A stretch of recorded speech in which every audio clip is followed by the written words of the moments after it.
السلام عليكم ورحمة الله وبركاته. الحمد لله نحمده ونستعينه ونستغفره ونؤمن به ونتوكل عليه ونعوذ بالله من شرور أنفسنا ومن سيئات أعمالنا من يهده الله فلا مضل له ومن بعضهم لبعض عدو إلا المتقين.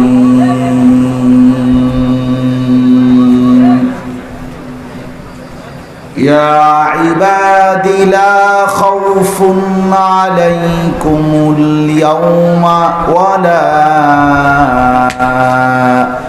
أنتم تحزنون.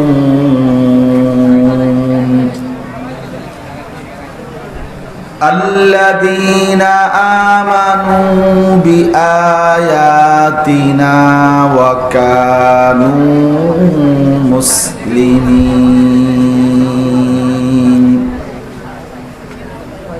ادخلوا الجنة أنتم وأزواجكم تحبرون. صدق الله مولانا العظيم. قال النبي صلى الله عليه وسلم الرجل على دين خليله فلينظر أحدكم من يخالل. اللهم صل على محمد وعلى آل محمد كما صليت على إبراهيم وعلى آل إبراهيم إنك حميد مجيد. اللهم بارك على محمد وعلى آل محمد كما باركت على إبراهيم وعلى آل إبراهيم إنك حميد مجيد. سبحانك لا علم لنا إلا ما علمتنا إنك أنت العليم الحكيم. الحمد لله. আল্লাহ পাক রব্বুল ইজ্জত জুল জালাল ওয়াল ইকরামের ফজল কারাম, রব্বুল আলামিনের অপরিসীম ইহসান, মেহেরবানি, দয়া, আল্লাহ তাআলা আমাদেরকে আজ 24 এপ্রিল 2024 রোজ বুধবার কুমিল্লা জেলা দেবিদ্বার উপজেলাধীন জীবনপুর দক্ষিণপাড়া যুব সমাজের উদ্যোগে আজকের এই পঞ্চম বার্ষিক ইসলামী মহাসম্মেলনে আল্লাহ তাআলাই আমাদেরকে আসবার বসবার আল্লাহর জন্যই জমা হওয়ার তৌফিক দান করেছেন। এজন্য সকলেই বলি আলহামদুলিল্লাহ। মুআজ্জাজ মুহতারাম হাজিরিন, আমার নওজোয়ান ভাইয়েরা, সবার কাছেই বিনীত অনুরোধ, সবাই মিলে যদি ধৈর্য ধরি, চুপ থাকি, তাইলে ইনশাআল্লাহ বরকত হবে। যত হই হুল্লোড় হাঙ্গামাই করি না কেন, অতিরিক্ত এই বুদ্ধি পরামর্শ প্রত্যেকেই যদি শুধুই দৌড়াদৌড়ি হুলস্থুল করি, তাহলে দেখা যাবে সময়টা কিন্তু শেষ হয়ে যাবে। এই এত বড় কষ্টের এই বিশাল ব্যাপক আয়োজনে আমাদের জন্য যদি কোনো সবক না মিলে, নিজেদের ভিতরে যদি কোনো অনুভূতি না জাগে, তো আর কি হলো? বিশাল বড় প্রদর্শনী হইল, এতে তেমন কিছু আসে যায় না। বাংলাদেশে এর চাইতেও বড় বড় মাহফিল অনেক হয়, এর চাইতে এরকম 50টা প্যান্ডেলের সমান প্যান্ডেলও বাংলাদেশে আছে। কাজে এটা আহামরি কোনো হুলস্থুলের কিচ্ছু নেই। অনেক বক্তা আসবে, অনেক ক্যামেরাম্যান আসছে, অনেক বড় প্যান্ডেল, এগুলো কোনো বিষয় না ভাইয়া। এটা কোনো সফলতা বা ব্যর্থতার কিছু না। মূল বিষয় হলো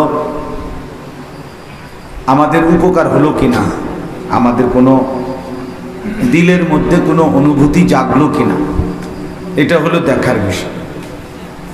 কোরআনুল কারীমের মধ্যে আছে সমস্ত নবীগণ লোকদেরকে আল্লাহর দিকে ডেকে দাওয়াত দিয়ে, তো ওনারা এটা বলতেন, ইন উরিদু ইল্লাল ইসলাহা মাস্তাতাতু, হে আমার জাতি, হে আমার সম্প্রদায়, তোমাদেরকে দিবানিশি আল্লাহর পথে ডেকে আমার উদ্দেশ্য আর কিছুই নয়, শুধুই তোমাদের পরিবর্তন।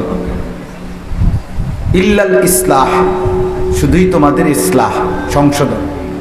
মাস্তাতাতু, নবীরা বলতেন আমি আমার সাধ্যের সবটুকু দিয়ে, সামর্থ্যের সবটুকু দিয়ে তোমাদের পরিবর্তন চাই। এটা ছিল সমস্ত নবীর মাকসাদ। সব নবীরা এটা বলতেন। নবীরা বলতেন উবাল্লিগুকুম রিসালাতি রব্বি, হে আমার জাতি, আমি তোমাদের কাছে আমার রবের রিসালাত, বাণী পৌঁছাচ্ছি। নবীরা বলতেন আনা লাকুম নাসিহুন আমিন, হে আমার জাতি, আমি তোমাদের জন্য একজন বিশ্বস্ত উপদেশ দানকারী, শুধু তোমাদের কল্যাণ চাই, ভালো চাই, তোমাদের পরিবর্তন চাই, আল্লাহর সাথে জুড়বে, আল্লাহকে পাবে, আখেরাতের সন্ধান মিলবে, আল্লাহ তাআলার সাথে সম্পর্ক কায়েম হবে, এটাই স্বপ্ন, আকাঙ্ক্ষা নবীদের ছিল। কোরআনুল কারীমের মধ্যে আছে বহু নবীর উম্মত নবীদেরকে বলতো যে তোমরা হচ্ছে বোকা, নির্বোধ। কোরআনে আছে নবীরা বলতেন ইয়া কওমি লাইসা বি সাফাহাতুন, হে আমার জাতি, আমি বাস্তবিক অর্থে বোকা নই, ওয়ালাকিন্নী রাসূলু রাব্বিল আলামিন, আসলে আমি আমার রবের রসূল, প্রেরিত, আমি বোকা না। কওমের লোকেরা বলতেন নবীদেরকে যে তোমরা পথভ্রষ্ট, তুমি নিজেই পথহারা। আমাদের উলামায়ে কেরামকে অহরহ অনেক ভদ্রলোক আছে যে হুজুররা বোকা, পশ্চাৎপদ, হুজুররা পেছনের দিকে নিতে চায়, হুজুররা প্রগতি বিরোধী, পৃথিবী এগিয়ে যাচ্ছে, আমরা পিছাচ্ছি, এই সমস্ত কত কথা বলে, মানে আমরাই ভুল করছি। কোরআনুল কারীমের মধ্যে আছে নবীদেরকে পূর্ববর্তী জামানায়ও কাফেররা এটা বলতো। নবীরা বলতেন ইয়া কওমি লাইসা বি দালালাতুন, হে আমার জাতি, সত্যিকার অর্থে আমি পথভ্রষ্ট নই, বরং তোমাদেরকেই পথ দেখাচ্ছি। এই জন্য বাপ, মূল বিষয় কিন্তু এটা মনে রাখতে হবে। আলহামদুলিল্লাহ, অনেক সুন্দর আয়োজন, বড় সড়ো আয়োজন। এই জন্য ভাইয়া সবার কাছে অনুরোধ, দয়া করে একদম মনোযোগ দিয়া বৈশা, আলাদা আলাদা চুপ থেকে আন্তরিকতার সাথে ধারাবাহিক উলামায়ে কেরামের কথা শুনেন। বিশেষ করে নওজোয়ান ভাই, তোমাদের কাছে আমার অনুরোধ ভাইয়া, মোবাইলটা নিয়ে ব্যস্ততা কমা, একটু বন্ধ করো।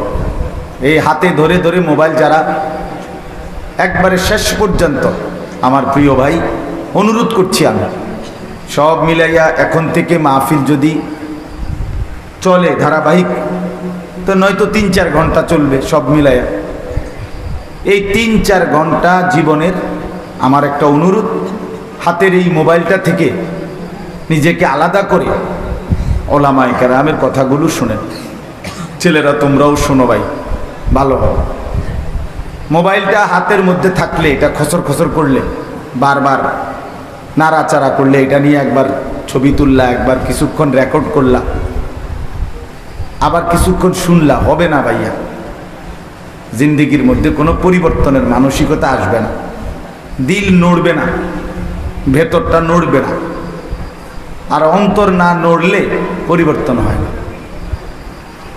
পরিবর্তন বাহ্যিক চাকচিক্য দিয়ে পরিবর্তন হয়, দিল নড়তে হয়, অন্তরের ভিতরে আফসোস আসতে হয়, হৃদয় নড়ে ওঠে। আল্লাহ যার পরিবর্তন চায়, আল্লাহ তাআলা যার ভালো করতে চায়, আল্লাহ তাআলা তাকে হেদায়েতের রাস্তা বাতলে দেয়।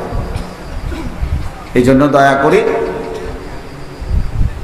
আমার অনুরোধ, আমরা যারা প্যান্ডেলে বসলাম তারা হাতে ধরা এই মোবাইলগুলো পকেটে নিয়ে নেন, ভালো হবে। আপনি হাতে ধইরা রেকর্ড করার কোনো দরকার নেই। রেকর্ড করার জন্য কি পরিমাণ স্ট্যান্ড দেখছেন না, ডাইনে বামে। অতএব রেকর্ড করার জন্য ব্যাপক ব্যবস্থাপনা আছে। এই ছেলেরা, এরাও কিছু নওজোয়ান, এগুলা সারাক্ষণ কষ্ট করে, আলেমদের পিছনে পিছনে দৌড়ায়, বিভিন্ন মাহফিলে রাত দিন, বৃষ্টি গরম সব অপেক্ষা করে ছুটে ওলামায়ে কেরামের বয়ান রেকর্ড করে সারা পৃথিবীময় বাংলা ভাষাভাষী মুসলমানদের কাছে পৌঁছায়। যদি আল্লাহর সন্তুষ্টির জন্য করে, নেকির আশায় করে, ইনশাল্লাহ এরা প্রত্যেকেই লাভবান হবে।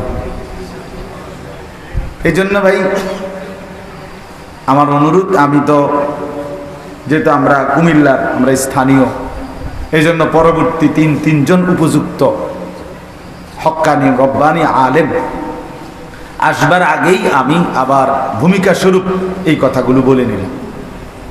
হই হুল্লোর চিৎকার চেঁচামেচি না করে আন্তরিকতা নিয়ে ওনাদের বয়ান ইনশাআল্লাহ আমরা সকলেই মিলে শুনবেন। ঠিক আছে ইনশাআল্লাহ? আল্লাহ তাআলা আমাদেরকে তৌফিক দান করেন, কবুল করেন। কোরআনুল কারীমের 25 নম্বর পারা, কোরআনুল কারীমের 43 নম্বর সূরা, সূরাটার নাম সূরা যুখরুফ। এই সূরার 4টি আয়াত, 67, 68, 69, 70, এই 4টি আয়াত আমি আপনাদের সামনে তেলাওয়াত করেছি। ইনশাআল্লাহ মোহতারাম হযরত মাওলানা মুফতি আরিফ বিন হাবিব তিনি কিছুক্ষণ পরেই চলে আসবেন, বয়ান করবেন। এই জন্য যেটুকু সময় পাওয়া যায় উনি আসতে আসতে, এই অল্পটুকু সময় আমি ইনশাআল্লাহ এই 4টা আয়াতকে সামনে রেখে অল্প কিছু কথা আমরা আরজ করতে চাই। আল্লাহ তাআলা আমাদেরকে তৌফিক দান করেন, আমিন। আল্লাহ পাক রব্বুল আলামিন ইরশাদ করছেন, আল আখিল্লাউ ইয়াওমাইদিন বা'দুহুম লিবা'দিন আদুউন ইল্লাল মুত্তাকিন। আল্লাহ তাআলা এই 67 নম্বর আয়াতে বলতেছেন, দুনিয়ার মধ্যে যত বন্ধুত্ব আছে, আল আখিল্লাউ অর্থ হলো বন্ধুগণ, পরস্পরের মধ্যে যত বন্ধুত্ব আছে সমস্ত বন্ধুরা ইয়াউমাইদিন সেদিন কিয়ামতের দিন হয়ে যাবে বা'দুহুম লিবা'দিন আদুউন একে অপরের শত্রু। বন্ধুগণ, দুনিয়ার বন্ধুত্বপূর্ণ যারা বন্ধু, একজন আরেকজনের বন্ধু, এই বন্ধুরা সেদিন কবর হাসর আখেরাতে হয়ে যাবে বা'দুহুম লিবা'দিন আদুউন একে অপরের শত্রু। আদুউন মানে শত্রু, শত্রু হয়ে যাবে। ইল্লাল মুত্তাকিন, তাহলে দুনিয়ার বন্ধুত্ব কি মোটেই টিকবে না? তো আল্লাহ তাআলা বলেন হ্যাঁ টিকবে। কবরে হাসরে আখেরাতে ওই বন্ধুত্ব টিকে থাকবে, বন্ধুত্বই থাকবে, শত্রু হবে না তাদের মাঝে যারা ছিল মুত্তাকি, যাদের বন্ধুত্ব সম্পর্ক তাকওয়ার ভিত্তিতে, তাকওয়ার ভিত্তিতে, ঈমান আমলের ভিত্তিতে, আখেরাত পরকালের ভিত্তিতে একজন আরেকজনের সাথে সম্পর্ক ছিল এই উদ্দেশ্যে যে একে অপরকে আখিরাতের পথ দেখাবে, নেক কাজের পথ দেখাবে। স্বামী স্ত্রীর সম্পর্ক, সেটাও গভীর বন্ধুত্ব। তো স্বামী স্ত্রীকে নেক কাজে আখিরাতের বিষয়ে উৎসাহিত করে, স্ত্রীও স্বামীকে নেক কাজে উৎসাহিত করে, ঈমান আমলের আখিরাত পরকালের দিকে সহযোগিতা করে। এই যে একে অপরের এই সহযোগিতা, তাকওয়ার সম্পর্ক, এটা আল্লাহ তাআলা বলেন এই সম্পর্কটা টিকে থাকবে কবরেও, হাসরেও, আখিরাতেও, জান্নাতেও। এরা বন্ধুই থাকবে, স্বাভাবিক চলমান বন্ধুত্ব। যুবক হোক, বৃদ্ধ হোক, জীবন চলার পথে যার সাথে যার সম্পর্ক, এটাও যদি হয় একে অপরের প্রতি আখিরাত পরকালের ব্যাপার, আখিরাত পরকালের বিষয়ে। সমবয়সী বন্ধু একজন আরেকজনকে নামাজের কথা মনে করায়, একজন আরেকজনকে চরিত্রের কথা মনে করায়, একজন আরেকজনকে গুনাহ থেকে বাঁচবার প্রেরণা দেয়। দোস্ত, তুই আমরা একসাথে চলি, এত বড় মিথ্যা কথাটা কেন বললি? দোস্ত, আমরা একসাথে এত বড় চুরি কেন করলি? কেন তুই জুয়ার আড্ডায় যাও? কেন তুমি মদের আড্ডায় যাও? এই মনে করেন এরকম গুনাহ থেকে বাঁচাইতে চায়, নেক কাজে উৎসাহিত করে। চলো না নামাজ পড়ি, চলো ওলামায়ে কেরামের কথা শুনি, চলো কোরআনুল কারীম তেলাওয়াত করি। এই মনে করেন এরকম যত কিছু নেক কাজের সহযোগিতা, সম্পর্ক, আন্তরিকতা, আল্লাহ তাআলা বলেন এই বন্ধুত্ব এটা কোনোদিন শেষ হবে না, কবরেও না, হাসরেও না, দুনিয়াতেও না, একেবারে আখিরাতেও না, জান্নাতেও না। কিন্তু গুনাহের কাজের বন্ধুত্ব, বিড়ি আমনের, ম্যাচলাইট ওনার, এই যে সম্পর্ক, বুঝেন নাই? মতো এর আগের বার কি আপনারা ঘুমিয়েছিলেন, তখন হঠাৎ শীতটা উঠলেন, কি তা আগের ঠিকই আনকমন পড়ছে, কি না? আমার কাছে এটা আশ্চর্য লাগলো যে আগে যে কোনো চুপচাপ, এখন সব লইরে উঠলো। তাইলে বিড়ি একজনের, ম্যাচলাইট কি? দোস্ত, অসুবিধা নাই, মিল্লা জিল্লা দুজনে। আর এমনি তো আমরা মিল্লা জিল্লা কুমিল্লা, ঠিক না? তো এই যে সহযোগিতা, এটা তো গুনাহের বন্ধুত্ব। হ্যাঁ, মোবাইল একজনের এমবি ঢুকাই দিছে আরেকজনে, কেন? দুইজনে মিলে উলঙ্গ ছবি দেখবে, নর্তকীর নাচ দেখবে, অশ্লীল দৃশ্য দেখবে। একজনে টাকা পুরায় নিছে এমবি, চারজনে মিলে অসৎ ছবি দেখছে, অশ্লীল দৃশ্য দেখতেছে। এই যে বন্ধুত্ব, মোটর সাইকেলের একজনের তেল ঢুকাই দিছে আরেকজনে, অকটেন নিয়ে দিছে আরেকজন, আমরা ফ্রেন্ড, বন্ধুত্ব। এবার লং ড্রাইভে গেছে, ঢাকা থেকে ছাড়ছে, কক্সবাজার গিয়ে থামছে, কক্সবাজার গিয়ে শুরু করছে, ছাড়ছে, ঢাকা এসে থামছে। বর্তমান সময়ের একটা উঠতি বয়সের তরুণ যুবকদের একটা নতুন অসভ্যতা, এটা যে অসভ্যতা, বর্বরতা, এটা কোনো যুবতী কন্যা, কারো মেয়ে, কারো বোন, তাকে মোটর সাইকেলের পিছনে করে লম্বা পথ কোথাও নিয়ে যায়। আর এই অসভ্যরা এটাকে উল্লাস আর আনন্দের উপকরণ মনে করে, অথচ এই সম্পর্ক গুনাহের সম্পর্ক, অসৎ সম্পর্ক। মন্দ কাজের সহযোগিতা, সুদের কাজে সহযোগিতা, ঘুষের সহযোগিতা, জিনা ব্যভিচারের সহযোগিতা। ছেলেটা চিন্তা না কোনোদিন মদের আড্ডা, আহা, বন্ধু নামের এক দুষ্ট তারে ধীরে ধীরে মদের আড্ডায় অভ্যস্ত করে দিছে। এই ছেলেটা কোনোদিন জুয়া চিন্ত না, তারে জুয়ায় অভ্যস্ত করে দিছে। একর ছেলেটা কোনোদিন নারীর ফাঁদে, নারীর কাছে কোনো অসভ্য দুশ্চরিত্রা বেহায়া মেয়ের কাছে তার কোনো সম্পর্ক ছিল না মূলত, কিন্তু ধীরে ধীরে বন্ধু নামের কোনো দুষ্ট শয়তান তারে অসৎ কোনো নারীর ফাঁদে ফেলে দিছে। এই যে সম্পর্ক, এই সবগুলো হলো গুনার কাজের সম্পর্ক। মাঝ বয়সী অনেক আছে, একসাথে বৈশা চা দোকানে চলার পথে বিড়ি সিগারেট খায়, টেলিভিশনে নাচ গান দেয়। এই হিসাবে উনাদের মধ্যে সম্পর্ক সব সময়। বিকাল টাইমটা ওনারা একসাথে চা দোকানে আড্ডা মারে, একসাথে বিড়ি সিগারেট খায়, একসাথে টেলিভিশনে নাচ গান দেখে, একসাথে বৈশা 5 জন 7 জন বিড়ি খাইতে খাইতে 14 গোষ্ঠীর যত বদনাম গীবত বৈশা বৈশা করে। এই সম্পর্ক এটাও গুনার সম্পর্ক, ঠিক কিনা বলেন? এটাও কি গুনাহের বন্ধুত্ব, আন্তরিকতা, গুনার কাজের। আল্লাহ তাআলা বলেন আল আখিল্লাউ ইয়াউমাইদিন বা'দুহুম লিবা'দিন আদু।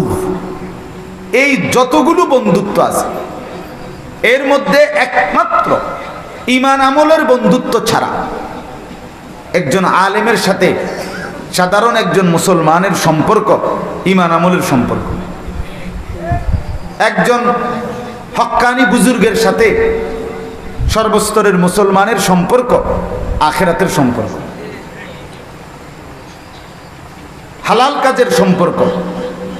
এই জন্য যত বন্ধুত্ব, তাকওয়ার বন্ধুত্ব, ঈমান আমলের বন্ধুত্ব, আখিরাতের বন্ধুত্ব, নেক কাজের বন্ধুত্ব, আল্লাহ বলেন এরা ছাড়া বাকি সমস্ত সম্পর্ক, বন্ধুত্ব, পরিচয় সব কিছু কিয়ামতের দিন এবং কবরে থেকেই এরা একে অপরের শত্রু, দুশ্মন হয়ে যাবে। দুশ্মন হয়ে যাবে, ক্ষতি হবে। এক বন্ধু আরেক বন্ধুর শত্রু হবে। এখন সেই শত্রু হইয়া কি ক্ষতি করবে এটাই শোনেন, শুনুন, তাইলে বুঝবে। নেক কাজের বন্ধুত্ব পরকালের উপকার কি হবে, আর গুনার কাজের বন্ধুত্ব সম্পর্ক এটাও কি ক্ষতি করবে, এটা তাফসীরের মধ্যে, এই আয়াতের তাফসীরে স্পষ্ট করে লেখা আছে। হযরত আলী রাদিয়াল্লাহু তাআলা আনহু বলেন, আলী রাদিয়াল্লাহু তাআলা আনহু এই আয়াতের তাফসীরে ব্যাখ্যা করছেন, দুনিয়ার মধ্যে দুইটা বন্ধুত্ব, একটা হলো নেক কাজের বন্ধুত্ব, আরেকটা হলো গুনাহের কাজের কি বন্ধুত্ব। হযরত আলী রাদিয়াল্লাহু তাআলা আনহু বলেন, প্রথমত নেক কাজের দুই বন্ধু, তো এই দুই বন্ধুর মধ্যে একজন ইন্তেকাল করছে, মারা গেছে, তাকে কবরে দাফন করা হলো। এখন মুনকার নাকির ফেরেশতা এসে তাকে 3টা প্রশ্ন করলো, প্রশ্নের জবাব সে ঠিকমতো দিতে পারল। আল্লাহ তাআলার পক্ষ থেকে তখন ফেরেশতাদেরকে বলা হবে, ওয়াফতাহু লাহু বাবান ইলাল জান্নাহ, আমার এই নেককার বান্দার জন্য কবরে তার সামনে জান্নাতের দরজা খুলে দাও। এই লোকটা জান্নাতের দরজা যখন খুলে দিবে, জান্নাতের দৃশ্য, নাজ ও নিয়ামত সচক্ষে দেখবে। আর আল্লাহর পক্ষ থেকে ফেরেশতারা তাকে বলবে, হাদা মাকআদুক, এটাই তোমার ঠিকানা, এটাই তোমার আগামী দিনে গন্তব্যস্থল, এখানেই তুমি ঢুকবা, যাবা। কথাটা খেয়াল করেন ভাইয়া, নওজোয়ান তোমরাও খেয়াল করো, দোস্ত আমার, কিছুক্ষণের জন্য ডানে বামে তাকাইও না ভাই, পাশের ছেলেটার সাথে কথা বইল না, দোস্ত এখানে বৈশা কথা বইল না, হাসাহাসি ধাক্কা ধাক্কি করো না ভাইয়া। ফাইজলামি করতে যদি ফাইজলামি আরো থাইকা যায় কারণ, তুমি উঠতে যাও, তোমার ফাজিলের লগে নিয়ে যাও গা। তোমার যদি আরো ফাইজলামি বাকি থাকে, তো যেই ফাজিলের লগে তুমি ফাইজলামি করবা, পরে লইয়া উঠতে যাও, বলে দোস্ত আয়, আমরা বাকি আছে আরো কাজ। ওয়াজ হইন না, কোনো আমরা আগে থাকতাম না। এতে কত ভালো ভালো হুজুর আইছে জীবনে দেখছি, কত শরীরওয়ালা মোটা তাজা হুজুর আইসে গেছে, আমারে লড়াইতে আসছে না। হ্যাঁ, কিছু নিকৃষ্ট বেয়াদব এমনই হয়, যাদের কলজা পাথর, যারা মনে করে কোনো কিছুতেই আমি নড়ব না, হা, এটা দুর্ভাগ্য যার দিল নড়ে না, বাপ বিশ্বাস করে না, এটা দুর্ভাগ্য। ছেলেরা, এটা দুর্ভাগ্য ভাইয়া। এত অল্প বয়স, 16 বছর, 17, 18 বছরে কলিজা যদি এত পাথর হয়ে যায়, 40 বছর পরে তোমার দিল কি হবে? মাত্র 16 বছর, 18 বছর, এখনই তোমার শরীর, মন আল্লাহর নাফরমানির উপরে এত শক্ত হয়ে গেল। আস্তাগফির, হায় হায় হায় বদনসিব। এরপরে কই যাবে? 30 বছর পরে কি হবে? আমি তো এই জন্য প্রতিদিন বলি, 16 বছরের, 14 বছরের, 18 বছরের যে ছেলেটা খোদার 365 দিন, 1 বছর টানা, এত বড় একটা বছর, খোদার 365 দিনে কোনোদিন ফজরের নামাজ পড়ে না, মুসলমানের ঘরে ঘুমাইয়া, বাপ মা জীবিত, 16 বছর, 18 বছর, 17 বছর, 14, 15 বছর বয়স, অথচ একদিনও ফজরের নামাজ পড়ে না। এত বড় জানোয়ার মুসলমানের বাচ্চা কেমনে হয়? আমি বুঝি না। তার মা কেডা, তার বাপ কেডা?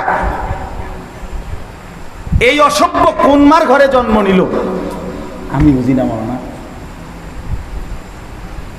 মুসলমানের বাচ্চা এত বড় জানোয়ার হবার কথা না। এটা তো 1-2 দিন না, 6 মাসে 1 দিন জামাত ছুটতে পারে, 3 মাসে 1 দিন নামাজ ছুটে যাইতে পারে, কাজা হইতে পারে, কিন্তু খোদার 365 দিনের 1 বছরে কোনো দিন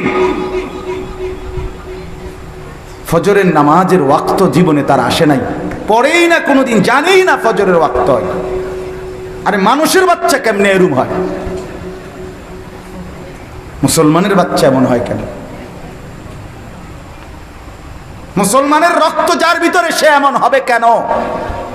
এই ছেলেরা বলো না মিয়া, তোর মা তোরে দুধ খাওয়াই নাই?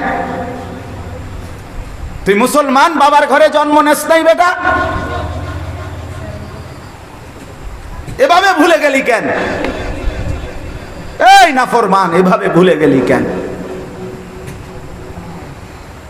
তোর জীবনে কি কোনো দিন ফজরের আজান হবে না? খবিস, আল্লাহ রসুল সাল্লাল্লাহু আলাইহি সাল্লাম বলছেন, যে ফজরের নামাজ পড়ে না সে খবিস। ওয়া ইল্লা আসবাহা খাবিসান নফস, নবীজি বলছে খবিস। খবিস এটা। আর খবিস টয়লেটে থাকে, বাথরুমে থাকে, পেশাব পায়খানার মধ্যে থাকে, যে ওইটারে খবিস কয়। এই জন্য নবীজি বাথরুমে ঢুকতে, টয়লেটে ঢুকতে নবীজি দোয়া পড়তেন, আল্লাহ খবিস থেকে পানাহ চাই। বলতেন কি না, আল্লাহুম্মা ইন্নী আউযু বিকা মিনাল খুবুসি ওয়াল খাবাইস, আল্লাহ খবিস থেকে পানাহ চাই। এই জন্য ফজরের নামাজ যে পড়েন, এটা খবিস, এটা খবিস। যেই পড়ে না, জওয়ান হোক, বুড়া হোক, পুরুষ হোক, নারী হোক, এটা খবিস। এই জন্য বললাম বাপ, দিল এমন যেন মরে না যায়, এত শক্ত যেন দিল না হয় যে কোনো দিন মনেই পড়ে না। ওয়ালা তাকুনু কাল্লাযীনা নাসুল্লাহ ফাআনসাহুম আনফুসাহুম উলাইকা হুমুল ফাসিকুন। রব্বুল আলামিন বলে, আমার মুমিন বান্দা তুমি এমন হইও না। কেমন? কাল্লাযীনা নাসুল্লাহ, যারা আমি আল্লাহকে দীর্ঘদিন ভুলে গেছে। আল্লাহ বলেন, বান্দা অনেক দিন যদি আমাকে ভুলে যাও, ফাআনসাহুম আনফুসাহুম, একদিন আমি তোমার নিজেকেই তোমার থেকে ভুলিয়ে দেব। একদিন তোমার আর নিজের পরিচয় মনে থাকবে না, তুমি নিজেকেই ভুলে যাবা। তোমার আর কোনোদিন মনে পড়বে না তুমি মুসলমান, তোমার আর কোনোদিন মনে পড়বে না তুমি মরবা, তোমার আর কোনোদিন মনেই পড়বে না তোমার কবরে প্রশ্ন হবে, তোমার আর কোনোদিন মনেই পড়বে না তোমাকে কবর থেকে হাসরের ময়দানে উঠতে হবে। তোমার আর কোনোদিন মনেই পড়বে না তোমার আমলনামা লেখা হচ্ছে। তোমার আর কোনোদিন মনে পড়বে না তোমার জিন্দেগির আমল মিজানের পাল্লায় ওজন হবে। এটা আর মনেই পড়বে না তোমাকে ফুল সিরাত পার হইতে হবে। হ্যাঁ, এটা লানত, আল্লাহর অভিশাপ। আল্লাহ তাআলা বলে, তুই আমারে অনেকদিন ভুলে গেলি না ফরমান, ঠিক আছে, এবার আমি তোকেই ভুলাই দিলাম। আমরা অনেক সময় কথায় কথায় বলি, বেটা এমন ফুটা দিমু তোর বাপের নাম ভুলে যাবি, বলে কি না? তোর 14 গোষ্ঠীর নাম ভুলে যাবি বেটা। আল্লাহ বলছে, নাফরমান, তুই আমাকে ভুলে গেলি না, 1 বছরও মনে পড়লো না, 6 মাসেও মনে পড়লো না, ঠিক আছে, আমি তোরে তোর আত্মপরিচয়, তোর বংশ পরিচয়, তোর রক্তের পরিচয়, তোর জন্মের পরিচয় ভুলে দেব।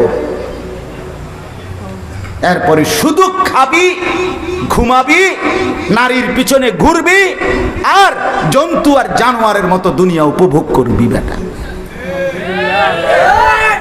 বেনামাজি সন্তান, ওই মনে রাখো, কুত্তাও দুনিয়া ভোগ করে। রাস্তার কুত্তা দুনিয়া ভোগ করে বেটা।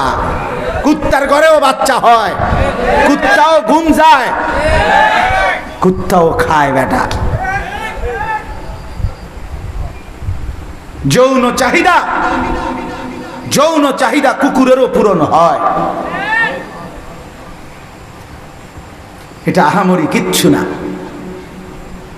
আহামরি কোনো বিষয় না। যৌন চাহিদা পূরণ হলো, পেটের ভোগ খাবার চাহিদা পূরণ হইল, লজ্জাস্থানের চাহিদা পূরণ হইল, খালাস, জিন্দিগি ফুর্তিতে। হ্যাঁ, এক এক ছেলে চলাফেরা দেখলেই বোঝা যায়। হেতের হিসাবে হইল যে আমার যেহেতু লজ্জাস্থানের যেই চাহিদা, নারী দেখে মজা পাওয়া, উলঙ্গ ছবি দেখে মজা পাওয়া, অশ্লীল দৃশ্য দেখে মজা পাওয়া, এটা যেহেতু অর্জন হইতেছে, আর কি আমার বাপের ইজ্জত আছে না নাই, মার ইজ্জত থাকবে, আমার বংশের ধর্মের ইজ্জত আছে না নাই, এটা আমার দেখার বিষয়। আমার তো শাহওয়াত পূরণ হইতেছে, আমার তো শরীর চাহিদা পূরণ হচ্ছে। নাউজ নাউজ। এই জন্য বন্ধু আমার, বাপ আমার, আমি এটা বললাম, রাসূলুল্লাহ সাল্লাল্লাহু আলাইহি সাল্লাম সরাসরি ডাক দিয়ে বলছে, যুবকের প্রতি নবীজির কি পরিমাণ মহব্বত ছিল, নওজওয়ানদের জন্য। আল্লাহ নবী বলছে, ইয়া শাবাবা কুরাইশ, হে কুরাইশের যুবকগণ, এভাবে ডাকছেন, গুদ্দু আবসারাকুম ওয়াহসানু ফুরুজাকুম। নবীজি বলছে, হে কুরাইশের যুবকগণ, তোমরা তোমাদের চোখ নিচের দিকে নামাও এবং তোমরা তোমাদের লজ্জাস্থান হেফাজত করো। যুবকদেরকে নবী, ইয়া শাবাবা কুরাইশ। নবী সাল্লাল্লাহু আলাইহি ওয়াসাল্লাম বলছেন, ইয়া মাশারাশ শাবাব, হে যুব সমাজ, এভাবে ডাকবেন। হাদিস, বিশুদ্ধ হাদিস, ইয়া মাশারাশ শাবাব, হে যুব সমাজ, মানিস্তাতা মিনকুমুল বাআতা ফালিয়াতাযাওয়াজ, তোমরা যারা শারীরিকভাবে এবং আর্থিকভাবে বিবাহ করার সামর্থ্য হয়েছে, তোমরা দেরি করো না, জলদি বিয়ে করে ফেলো। বিবাহ লজ্জার বিষয় না, জিনা লজ্জার বিষয়। কথা বলেন না কেন? বিয়ে কোনো গুনাহ না, পরের মেয়ের পিছনে হাঁটা এটা গুনাহ। বিয়ে না জায়েজ না, বিয়ে আল্লাহ তাআলার হুকুম, রাসূলুল্লাহর সুন্নাত, বিয়ে ইবাদত। নবী সাল্লাল্লাহু আলাইহি ওয়াসাল্লাম বলেছেন, স্বামী স্ত্রীর মিলন, স্বামী স্ত্রী মিলিত হওয়া, জৈবিক চাহিদা পূরণ করা, এটা পুরাটা আল্লাহর রাস্তায় সাদাকার সওয়াব। ওয়া ফি বুদ'i আহাদিকুম সাদাকা, রাসূলুল্লাহ সাল্লাল্লাহু আলাইহি ওয়াসাল্লাম বলেছেন। এটা লজ্জা না, এটা অপমান না, এটা বেইজ্জতি না। নবী সাল্লাল্লাহু আলাইহি ওয়াসাল্লাম উৎসাহিত করছেন, কোরআনে আছে, ওয়া আনকিহুল আয়ামা মিনকুম, তোমরা তোমাদের অবিবাহিতদেরকে বিবাহ করাও। কোরআনে আল্লাহ নিজে বলছে, মিয়া সাহেব যদি অভাবের ভয় দেখো, অভাবে পড়ে যাবে, বিয়ে করলে সংসার চালাবে কেন, আল্লাহ নিজে বলছে ফাসাউফা ইউগনিকুমুল্লাহ, ও চিরেই আল্লাহ তোমাদেরকে ধনী বানায় দিবে। তো কোরআনের আয়াত, সূরা নূরের আয়াত। হযরত ওমর রাদিয়াল্লাহু তাআলা আনহু তিনি বলতেন, ওমর রাদিয়াল্লাহু তাআলা আনহু বলতেন, তুমি বিয়ে করো নাই, অথচ তুমি তোমার অভাব দূর করবা, এটা কিভাবে সম্ভব? এখন টের পাইবেন বক্তা আসতেছে। আমি তো আপনারা যাতে নড়াচড়া না করেন এই জন্য আমরা স্থানীয় বক্তারা মাঠটা ধরে রাখলাম, আরে টের পাইবেন এখন।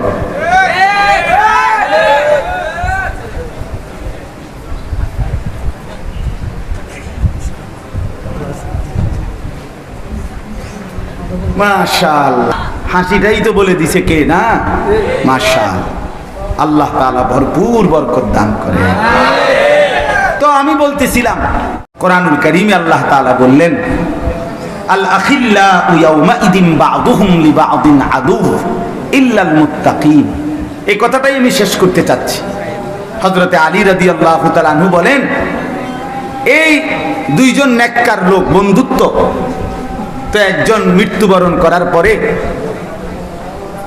আল্লাহ তাআলা যখন বলবে ফেরেশতাদেরকে তার জন্য জান্নাতের দরজা খুলে দাও, তখন এই লোকটা জান্নাত দেখে নিজের জান্নাতের অবস্থান বুঝে সাথে সাথে তার দুনিয়ার সেই বন্ধুর কথা মনে পড়বে এবং বলবে সাথে সাথে আল্লাহর কাছে দোয়া করে, আল্লাহ আমার অমুক নামে একটা বন্ধু ছিল, এই বন্ধুটা আমাকে দিবানিশি রাত দিন নেক কাজে, আখিরাতের কাজে, ঈমান আমলের কাজে উৎসাহিত করত, অনুপ্রেরণা দিত, বিনিময়ে আজকে আমি নেক আমল করে কবরে আসছি আর আমার জান্নাতের ঠিকানাটা আমি দেখতে পাইলাম।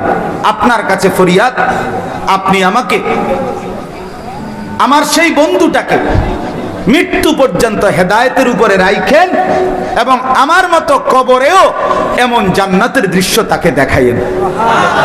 আল্লাহ তাআলা তখন সরাসরি বলবে এই কবরের বান্দাকে, হে আমার বান্দা, অচিরেই আমি তোমার সেই বন্ধুকে এই কবরে তোমার সাথে এমন অবস্থায় দেখা করাবো যখন তোমরা দুইজন, তুমি তোমার বন্ধুকে দেখে শুধু হাসবা, মোটেই কাঁদবা না।